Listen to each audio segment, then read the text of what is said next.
ನಮಸ್ಕಾರ ಗುರು. ಇವತ್ತು ವಯನಾಡು ಕುರುಂಬಲಕೋಟ ಹಿಲ್ಸಿಗೆ ಬಂದಿದ್ದೀವಿ. ಇಲ್ಲಿ ಜೀಪ್ ಎಲ್ಲ ಸ್ಪೆಷಾಲಿಟಿ ಇದೆ. ಬಟ್ ನಾವು ಟ್ರೆಕ್ಕಿಂಗ್ ಮಾಡೋ ಅಂತ ಬಂದ್ವಿ.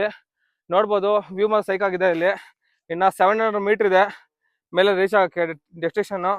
ಬಟ್ ಏನು ಮಾಡೋದು, ಫುಲ್ ಟೈರ್ಡ್ ಆಗಿದೆ. ಇಲ್ಲಿ ನೋಡಿದ್ರೆ ಮೊದಲು ಸಕ್ಕತ್ತಾಗಿ ಕಾಣಿಸ್ತಿದೆ. ಮೋಡ ಯಾವುದು ಬೆಟ್ಟ ಅಂತಲೇ ಗೊತ್ತಾಗಲ್ಲ. ನೋಡ್ಬೋದು ನೀವು ಇಲ್ಲಿ ಇದೇ ಜಾಗದಲ್ಲಿ ಮನೆ ಎಲ್ಲ ಕಟ್ಕೊಂಡು ಇವರು ಕೃಷಿ ಎಲ್ಲ ಮಾಡ್ತಾರೆ. ನಮಗಂತೂ ಇಲ್ಲಿ ಒಂದು ದಿನನೇ ಇರೋಕ್ಕಾಗ್ತಿಲ್ಲ, ಅಷ್ಟು ಕಷ್ಟ. ಯಾಕಂದ್ರೆ ನೋಡೋಕಷ್ಟೇ ಈಸಿ, ಬಟ್ ಡೈಲಿ ಇರ್ಬೇಕಂದ್ರೆ ಈ ನೇಚರ್ ತುಂಬಾ ಕಷ್ಟ ಆಗುತ್ತೆ. ಯಾವಾಗ ಬಿಸಿಲು ಬರುತ್ತೋ ಯಾವಾಗ ಮಳೆ ಬರುತ್ತೆ ಅಂತ ಗೊತ್ತಾಗಲ್ಲ. ವ್ಯೂ ಮಾತ್ರ ಅಲ್ಟಾಗಿದೆ. ಏನಿದೆಲ್ಲ ಟ್ರೆಕ್ಕಿಂಗ್ ತರ ಬಂದು ನೇಚರ್ ಎಂಜಾಯ್ ಮಾಡ್ಬಿಟ್ಟು ಹೋಗ್ಬೇಕಷ್ಟೇ. ನಮ್ಮ ಫ್ರೆಂಡ್ಸ್ ಎಲ್ಲ ಅಲ್ಲಿ ನಡ್ಕೊಂಡು ಹೋಗ್ತಾ ಇದ್ದಾರೆ, ತೋರಿಸ್ತೀನಿ ನೋಡಿ. ಅಲ್ಲಿದ್ದಾರೆ ನಮ್ಮ ಫ್ರೆಂಡ್ಸು, ನೋಡಿ ಅಲ್ಲಿ ನಡ್ಕೊಂಡು ಹೋಗ್ತಾ ಇದ್ದಾರೆ.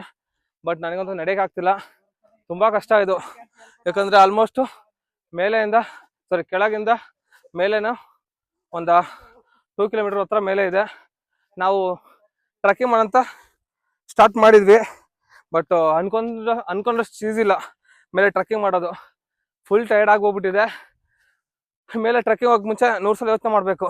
ನೀವು ಅವಾಗಲೇ ನೋಡಿದ್ರಿ, ಕೆಳಗಿಂದ ಮೇಲೆ ಇವಾಗ ಟ್ರೆಕ್ಕಿಂಗ್ ಮಾಡ್ಕೊಂಡು ಬಂದ್ವಿ. ನೀವು ಜೀಪಲ್ಲೇ ಬಂದ್ರು ಬೈಕಲ್ಲೇ ಬಂದ್ರು ನಿಮಗೆ ಫುಲ್ ಮೇಲೆ ಬಿಡಲ್ಲ. ನೋಡ್ಬೋದು ಇಲ್ಲಿ ಎಲ್ಲ ಬೈಕ್ನು ಕಾರು ಏನಾದ್ರೂ ಇಲ್ಲೇ ನಿಲ್ಲಿಸ್ಬೇಕು. ಯಾಕಂದ್ರೆ ಇಲ್ಲಿ ಅದರಲ್ಲಿ ಇಲ್ಲಿ ನೀಟಾಗಿ ಮೆನ್ಷನ್ ಮಾಡಿದ್ದಾರೆ, ಪಬ್ಲಿಕ್ಗೆ ತೊಂದರೆ ಆಗುತ್ತೆ ಅಂತ ಹೇಳ್ಬಿಟ್ಟು ಬೋರ್ಡ್ ನೋಡ್ಬೋದು. ಸೊ ಆಕ್ಸಿಡೆಂಟ್ ಆಗ್ಬೋದು ಅಂತೆಲ್ಲ ಹಾಕಿದ್ದಾರೆ. ಇದು ನೋಡಿ, ಕುರುಮಲಕೋಟೆ ಹಿಲ್ಸ್ ಬಂದು ನಮ್ಮ ಮೇಲೆ ಇಲ್ಲಿಂದ 600 ಮೀಟರ್ ಇದೆ. ನೀವು ಜೀಪ ಬಂದ್ರೂ ಜೀಪ್ನು ಸಹ ಇಲ್ಲೇ ನಿಲ್ಸೋದು. ಇಲ್ಲ ಮತ್ತೆ 600 ಮೀಟ್ರು ನಾವು ಟ್ರೆಕ್ಕಿಂಗ್ ಮಾಡಬೇಕು. ನೋಡ್ಬೋದು ಗುರು, ನಂಗಂತೂ ಹತ್ತಕ್ಕಾಗ್ತದೆ. ಜಾಕೆಟ್ ಬೇಡ ತಂದ್ಬಿಡಿ. ಫಸ್ಟ್ ಟೈಮ್ ನನಗೆ ನನ್ನ ಜಾಕೆಟ್ ಇಷ್ಟು ಕಷ್ಟ ಅಂತ ಅನಿಸ್ತಾ ಇರೋದು. ಇಲ್ಲಿ ನೋಡ್ಬೋದು ಮನೆಯೆಲ್ಲ ಕಟ್ತಾ ಇದ್ದಾರೆ ಈ ಜಾಗದಲ್ಲಿ. ಬಟ್ ನಮ್ಮ ಕೈಲಿ ನಡೆಯೋದೇ ಕಷ್ಟ ಇದೆ. ನನ್ನ ಫ್ರೆಂಡ್ ಹತ್ತಾ ಇದೆ, ನೋಡ್ಬೋದು. ನಾಯಿ ಅಲ್ಲಪ್ಪ, ಮುಂದೆ ನನ್ನ ಫ್ರೆಂಡ್ ಇದೆ ನೋಡು. ನನ್ನ ಫ್ರೆಂಡ್ ಅಂದ ತಕ್ಷಣ ನಾಯಿ ಅನ್ಕೊಂಡ್ಬಿಟ್ರಾ?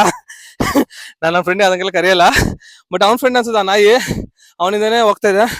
ನೋಡೋಣ ಅದೇನ್ ಮಾಡೋಣ ಗೊತ್ತಿಲ್ಲ ನಾಯಿಗೆ. ಹತ್ತಾ ಇದೀವಿ, ಮೇಲೆ ನೋಡ್ಬೋದು ಮಸ್ತಾಗಿ ಕಾಣಿಸ್ತಾ ಇದೆ ವ್ಯೂ ಪಾಯಿಂಟ್. ನಾಯಿ ಕರ್ಕೊಂಡು ಗುಹೆ ಬೇರೆ ಹೋಗ್ತಾವ ನನ್ನ ಫ್ರೆಂಡು. ಆಗಿದೆ. ಫೈನಲಿ ಕುರುಮಲಕೋಟ ಟಾಪ್ ವ್ಯೂಗೆ ರೀಚ್ ಆದ್ವಿ. ಫೈನಲಿ ವ್ಯೂ ಮಾತ್ರ ಸೈಕ್ ಆಗಿದೆ ಮಾತ್ರ. ನೋಡ್ಬೋದು ನೀವೇನೆ. ನಾವು ಬಂದಿದ್ದು 1 ಗಂಟೆ ಇವಾಗ ಟೈಮ್ ಆಲ್ಮೋಸ್ಟ್. ಸೊ ಅದಕ್ಕೆ ವ್ಯೂ ಈ ತರ ಇದೆ ನೋಡಕ್ಕೆ. ನೀವು ಮಾರ್ನಿಂಗ್ ಒಂದು 8 to 10 o'clock ಹೋಗಿ ಬಂದ್ರೆ ವ್ಯೂ ಮಾತ್ರ ಸೈಕ್ ಆಗಿರುತ್ತೆ.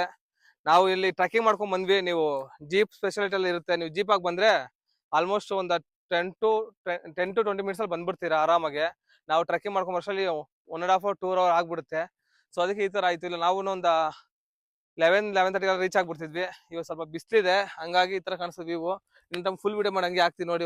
ಇಲ್ಲಿ ಇಲ್ಲದೇನೋ ಅಲ್ಲಿ ಸಿಗುವ ಬಯಕೆ, ಇನ್ನೂ ಕಾಣೋ ಬದುಕು ಪ್ರತಿಗಳಿಗೆ